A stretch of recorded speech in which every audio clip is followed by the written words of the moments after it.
Que le nom du Seigneur soit béni en ce jour pour la possibilité, l'occasion qu'il nous donne de partager ensemble ce thème, qui est celui donc de notre alliance avec le Seigneur, des signes plus particulièrement de notre alliance avec Dieu.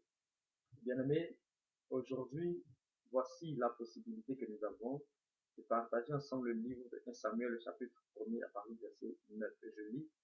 Après que l'on eut mangé et bu aux abords du sanctuaire de Silo, Anne se leva.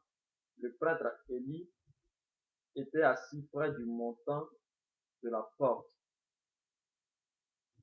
Anne était très affligée, tout en pleurs. Elle pria le Seigneur en prononçant cette promesse. Seigneur, Dieu de l'univers, vois combien je suis malheureux. Ne m'oublie pas, aie pitié de moi, donne-moi un fils. Je m'engage à le consacrer pour toujours à ton service. Ses cheveux ne seront jamais coupés. Anne pria longuement. Élie l'observait, il voyait ses lèvres remuer, mais n'entendait aucun son, car elle priait intérieurement. Élie pensa qu'elle était ivre et lui dit, resteras-tu encore longtemps dans cet état? Va faire passer ton ivresse ailleurs. Non, je ne suis pas ivre, répondit Anne. Je suis une femme malheureuse, mais je n'ai pas bu. Je suis ici pour confier ma peine au Seigneur. Ne me considère pas comme une femme de rien. Si j'ai prié aussi longtemps, c'est parce que mon cœur était débordant de chagrin et d'humiliation. Alors il déclara, va en paix, et que le Dieu d'Israël t'accorde ce que tu lui as demandé. Alléluia. Bien-aimés, voici donc l'histoire d'une femme appelée Anne. Et la Bible nous parle de cette femme pour qu'ensemble nous puissions comprendre en quoi consiste la marche avec Dieu. Bien-aimés, la Bible dit que cette femme du nom de Anne avait un mari appelé Elkana. Et Elkana avait deux épouses. Et il vivait à Rama dans la région montagneuse d'Éphraïm. Elkana a eu des enfants avec l'une de ses épouses appelée Pénima. Et Pénina, la Bible dit, avait des enfants, mais Anne n'en avait pas. Mais des deux épouses, c'est Anne qui était donc la plus chérie de son mari, de leur époux commun, Elkana. Mais ce qu'il y a lieu de retenir ici, ce n'est pas l'union de cet homme Elkana avec ses deux épouses, non. Ce qu'il y a lieu de retenir ici, c'est la souffrance que subissait Anne. La Bible dit que Pénina plutôt, chaque fois se moquait d'Anne à cause donc de l'infertilité de celle-ci.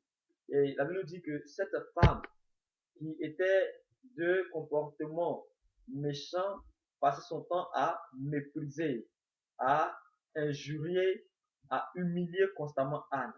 Voici qu'un jour Anne décide, comme d'habitude, de se rendre donc à Silo pour prier le Seigneur avec son mari et sa co-épouse et leurs enfants. Voici qu'arrivé là-bas, la même situation s'est reproduite et comme Anne avait mal dans son cœur, elle décide de confier son sort à l'éternel Dieu. Bien aimé, ce que la Bible veut nous faire comprendre, veut nous faire savoir ici, ce n'est pas la manière dont souffrait Anne. Mais ce que la Bible veut nous faire comprendre, c'est l'engagement que nous prenons avec Dieu.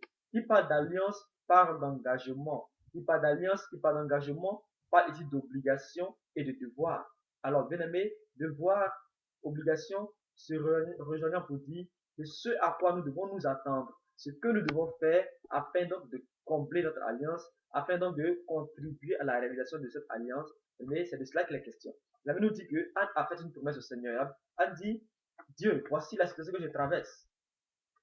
J'ai besoin d'un enfant. Mais Seigneur, si tu m'accordes cet enfant, je te le consacrerai. Combien de personnes aujourd'hui attendent de recevoir une alliance ou attendent de recevoir quelque chose de la part de Dieu, mais ne constituent pas une alliance véritable, ne construisent pas un engagement véritable. Qui parle d'engagement entre deux parties, pas d'obligation réciproque. C'est dit que je vais chez le boutiquier, je dis au boutiquier, donne-moi 1 kilo de sucre. Et quand au boutiquier me donne, quand ce dernier me donne 1 kilo de sucre, moi en retour, j'ai l'obligation de lui remettre donc son argent, l'argent du la somme qu'il doit recevoir en retour Bien aimé, voici donc l'engagement qu'on peut ici appeler obligation synallagmatique entre deux personnes. Je veux dire obligation entre deux individus où chacun a obligation, où chacun a devoir de faire quelque chose pour l'autre. Alléluia. Ici, on dit que Dieu, voici la situation que je traverse. Si et seulement si tu me donnes un enfant, voici ce que je promets faire. Elle ne dit pas, Seigneur, donne-moi un enfant. Et elle s'arrête à bien-aimé. Combien de fois nous construisons des choses dans nos vies? Combien de fois nous prévoyons faire des choses? Mais jamais cela n'est accompagné d'engagement vis-à-vis de Dieu. Amen. La Bible nous dit, quand on lit un peu plus loin, dans ce livre de 1 Samuel, le chapitre 1er, la Bible nous dit que, après cette prière, ou pendant qu'elle priait, le grand prêtre Élie était assis à la porte. Et il observait. Il se disait, mais quelle est donc cette femme qui est dans un état d'ivresse absolue, dans un état d'ivresse pas possible? Parce que cette femme avait mal dans son cœur. Elle souffrait, elle était en train de tisser une alliance avec le Seigneur. Bien-aimé, chaque fois que tu seras en train de tisser une alliance avec Dieu, il se trouvera des gens à côté, il se trouvera des gens dans ton entourage qui penseront que tu es fou, que tu es folle. Il se trouvera des gens dans ton entourage qui ne comprendront pas l'engagement que tu es en train de prendre avec le Seigneur. Mais laisse-moi te dire de ne jamais renoncer à ton engagement. Ne jamais renoncer, bien-aimé, à ce que tu as décidé d'entreprendre. De ne jamais renoncer à l'initiative que tu as prise de rester avec Dieu. Et donc cette femme répond au grand prêtre, je ne suis pas ivre. Mais si tu constates que j'ai longtemps bavardé, que j'ai longtemps parlé, que j'ai longtemps prié, c'est parce que mon cœur est rempli de peine. Mon cœur est rempli de souffrance. Mon cœur est rempli de problèmes. Mon cœur est rempli, il saigne. J'ai demandé au Seigneur de faire quelque chose pour moi. Bien-aimé, je ne sais ce que tu as demandé à ton Dieu. Comme cette femme, je ne sais ce que tu as demandé à ton Dieu. Et je ne sais ce que Dieu aussi a promis faire pour toi. Mais laisse-moi te dire quelque chose. C'est que quand tu prends un engagement avec Dieu, quand on lit dans ce passage, la Bible nous dit qu'après avoir pris cet engagement, laisse-moi te dire que ce n'était pas la première fois ou la seule fois où Anne priait Dieu, où elle parlait à chaque moment à Dieu, où elle venait à Silo pour prier, implorer la grâce du Seigneur. Et bien, la Bible nous dit que cette fois-ci, cette fois dernière-là, où Anne s'est agenouillée, où Anne s'est humiliée, a humilié son âme, son cœur, son corps tout entier devant le Seigneur, et elle a fait une promesse à Dieu pour dire, Seigneur, voici ce que je te demande. Mais si tu le fais pour moi, voici également ce que je promets faire pour toi. Bien aimé, tant que tu n'auras pas pris un engagement avec Dieu, laisse-moi te dire que ce que tu demandes mettra du temps à s'accomplir. Bien aimé, Dieu attendait. Ce n'est pas que Dieu n'entendait pas ce que Anne demandait. Ce n'est pas que Dieu n'écoutait pas ce que Anne demandait, mais il attendait quelque chose de cette femme-là. Il attendait quelque chose en retour. Il attendait simplement que cette femme fasse une promesse, que cette femme prenne un engagement. Mais quand tu prends un engagement avec Dieu, cela accélère le processus de réalisation de tes promesses sur ta vie. Ça accélère, bien aimé, le processus d'accomplissement de ce que tu as demandé au Seigneur. C'est pourquoi en ce jour, je voudrais te dire que quel que soit ce que tu demandes à Dieu, il faille qu'il y ait un signe. Mais la Bible nous dit que le signe de l'alliance de Anne avec Dieu était qu'elle consacre l'enfant quand il allait naître au Seigneur. Était qu'elle consacre entièrement au Seigneur la vie de cet enfant et qu'il soit mis au service de Dieu. Elle nous dit que Elkanah est allé avec sa femme et ils eurent un enfant appelé Samuel. Alléluia. Mais la Bible nous dit que quand l'enfant n'était plus dépendant du lait maternel, quand l'enfant était sevré, Anne est venue remettre l'enfant au prophète, au prêtre Élie, pour dire que voici la promesse qu'il avait faite au Seigneur. Mais laisse-moi te dire qu'avec cet acte, Anne ne s'est pas seulement arrêtée là, mais elle a également permis que son fils Samuel puisse servir Dieu dans la droiture, dans la crainte de son nom. Il ne suffit pas de faire une promesse au Seigneur, mais il faut également que tu accomplisses et que tu respectes l'engagement pris. Il y en a plein ces histoires dans la Bible qui nous comptent ou qui nous racontent les alliances tissées avec Dieu. Quand on prend le cas d'Abraham, alléluia, la Bible nous dit que Dieu a promis à Abraham de donner un enfant. Mais voici le signe qui allait sceller l'alliance qu'il avait tissée avec Abraham. Il dit, que tous les enfants, tous les mâles-nés de ta famille, de tes descendants, devront être circoncis au 8e jour de leur naissance. Mais, et depuis lors, depuis cette alliance est perpétuée de génération en génération. Tous les enfants mâles-nés, à partir du 8e jour, on leur donne de pratiquer la circoncision. Voici l'alliance, voici le signe de l'alliance qu'il y avait entre Abraham et Dieu. Également Job qui avait une alliance particulière avec Dieu. Et le signe de son alliance, c'est à chaque fois implorer la grâce du Seigneur pour la vie de ses enfants. Il se dit, Dieu, j'implore ta grâce, je fais des sacrifices. Peut-être que mes enfants ont péché sans s'en rendre compte. Bien aimé, en ce jour, combien sommes-nous qui ne faisons point d'alliance avec Dieu? Une alliance sincère. Et l'alliance ne s'arrête pas seulement à toi et à moi, non.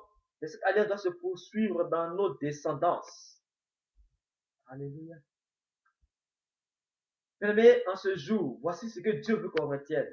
Voici ce que Dieu veut qu'on fasse. Voici ce que Dieu attend de nous. Dieu veut en ce jour que nous puissions tisser une alliance véritable avec lui, afin que nous puissions recevoir l'accomplissement de ce que nous lui demandons. J'ai pour coutume de dire que c'est comme un business. C'est comme un contrat institut personnel, un contrat entre deux individus, entre personnes, où chacune des parties a une obligation à remplir. Mais nous sommes dans un cas de une faciès et faciès qui veut dire peut-être fais afin que je fasse. Donc, tant que tu n'auras pas fait une promesse, tant que tu n'auras pas fait un engagement, tant que tu n'auras pas dit au Seigneur, voici ce que je vais faire pour toi. Si tu fais ceci pour moi, bien-aimé, laisse-moi te dire que ce que tu demanderas au Seigneur prendra du temps. Alléluia. C'est vrai que longtemps nous avons pris des alliances, nous avons fait des alliances, pris des engagements. Mais est-ce qu'au cours de notre vie, est-ce que tout au long de l'année, est-ce que nous constatons donc les signes? Est-ce que nous remarquons les signes de notre alliance avec Dieu? Voici la question même qu'il faille te poser. Est-ce que depuis que j'ai pris l'engagement de parler au Seigneur, depuis que j'ai pris l'engagement de dire au Seigneur, voici ce que je vais faire pour toi, ce que tu fais pour moi, est-ce que depuis cette époque, depuis cette date, nous avons respecté l'engagement que nous avons pris devant le Seigneur? Si tel est le cas, que Dieu soit béni. Mais bien aimé, si tu ne l'as pas encore fait, comme moi je ne l'ai pas encore fait, je pense que c'est le moment pour nous, aujourd'hui, de nous rapprocher du trône de Dieu et de lui demander simplement de nous pardonner parce que nous n'avons pas honoré notre part d'engagement. Parce que nous n'avons pas honoré notre part du contrat. Et la Bible dit que après la naissance de cet enfant, la maison de Anne était débordante d'enfants. C'est-à-dire que cette promesse respectée par la servante du Seigneur Anne a engendré la réalisation et l'accomplissement de plusieurs autres promesses, de plusieurs autres projets. Mais laisse-moi te dire que quand tu demanderas une chose au Seigneur, si tu t'engages simplement à respecter ta part dans le contrat, dans ta part d'obligation, Dieu ne s'arrêtera pas seulement à ce que tu lui as demandé, mais il ira bien plus loin. Alléluia. Voici ce à quoi nous devons nous attendre. Voici ce que Dieu voudrait en ce jour que nous partagions ensemble. Que son nom soit béni. Amen.